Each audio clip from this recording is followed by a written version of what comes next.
श्री गणेशाय नमः। नमस्कार मित्रों, मेरा नाम है ज्योति। एस्ट्रो तत्व चैनल पर आपका अभिनंदन है। आज इस वीडियो के माध्यम से हम सभी जानते हैं, लालबाग के राजा नहीं विराजेंगे इस साल, स्वास्थ्य उत्सव होगा इस गणेशोत्सव की जगह। कोरोना के चलते देश के सबसे मशहूर गणपति लालबाग के राजा का इस साल आगमन नहीं हो पाएगा। लालबाग राजा मंडल ने गणेश चतुर्थी का उत्सव रद्द करने की घोषणा कर दी है और कहा कि मंडल इस साल भगवान गणेश की प्रतिमा नहीं लगाएगा। इस साल 22 अगस्त को गणेश चतुर्थी है। महाराष्ट्र में गणेश उत्सव बेहद लोकप्रिय त्योहार है, जिसे 10 दिनों तक बड़ी ही धूमधाम से मनाया जाता है।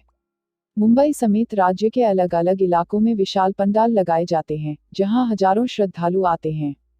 इन सभी में सबसे मशहूर लालबाग के राजा के प्रति लोगों की बहुत आस्था है और गणेश उत्सव के दौरान हर किसी की नज़र इन पर होती है। इन्हें मिन्नतों का गणेश कहते हैं।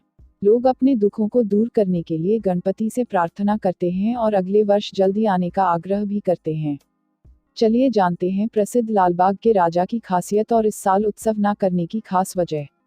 ये है वो 2 कारण जिनकी वजह से नहीं लगाएंगे गणपति की प्रतिमा। लालबाग राजा मंडल ने गणेश चतुर्थी का उत्सव रद्द करने और भगवान गणेश की प्रतिमा नहीं लगाने की घोषणा कर दी है। ऐसा इसलिए किया जा रहा है क्योंकि पहला तो जहां लालबाग राजा की मूर्ति स्थापित होती है, उससे थोड़ी ही दूरी पर कंटेनमेंट इलाका है और दूसरा कि लालबाग के राजा को मानने वालों की संख्या लाखों में है।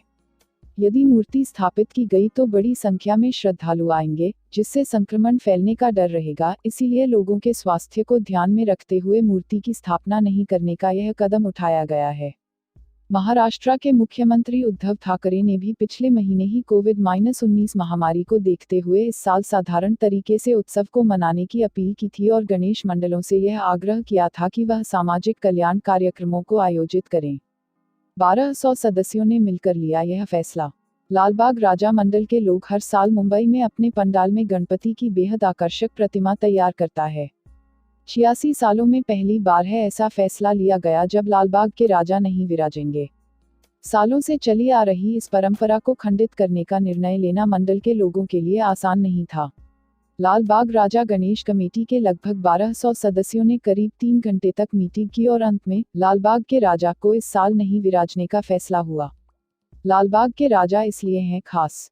लालबाग राजा मंडल मध्य मुंबई में अपने पंडाल में 1934 से ही गणपति की प्रतिमा को लगाता रहा है। लालबाग इलाके में रहने वाले मछुआरों के समाज ने इस लालबाग के राजा गणेश उत्सव की शुरुआत की थी। इस प्रसिद्ध गणपति को नवसाचा गणपति यानी इच्छाओं की पूर्ति करने वाले के रूप में जाना जाता है। लालबाग के राजा के दर्शन करने हर साल लाखों की संख्या में श्रद्धालु आते हैं। केवल दर्शन पाने के लिए यहाँ लगभग 5 किलोमीटर की लंबी लाइन लगती है। यहाँ तक कि केंद्रीय गृह मंत्री अमित शाह, अमिताभ बच्चन आदि जैसी मशहूर हस्तियां तक लालबाग के राजा के दर्शन करने आते रहे हैं। लालबाग के राजा इसीलिए भी खास है क्योंकि इनकी मूर्ति हर साल एक जैसी रहती है। हालांकि थीम जरूर बदल दी जाती है। लगभग 20 साल पहले लालबाग के राजा की मूर्ति पेटेंट कराई गई, यानी मूर्ति में किसी प्रकार का बदलाव नहीं होता है। मूर्ति की ऊंचाई लगभग 12 फीट के करीब होती है। मुंबई की इस सबसे मशहूर गणपति के प्रति लोगों की आस्था की वजह से ही इसके विसर्जन का जुलूस सुबह से ही शुरू हो जाता है और विसर्जन स्थल तक पहुंचने में ही करीब 19 घंटे तक का समय लगता है, जिसमें हजारों की संख्या में श्रद्धालु शामिल होते हैं। उत्सव की जगह लगाएंगे रक्त और प्लाज्मा दान शिविर।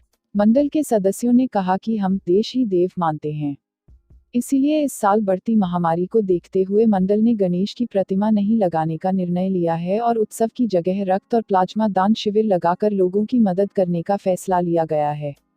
साथ ही कहा है कि उनकी तरफ से मुख्यमंत्री के राहत कोष में 25 लाख रुपये दिए जाएंगे।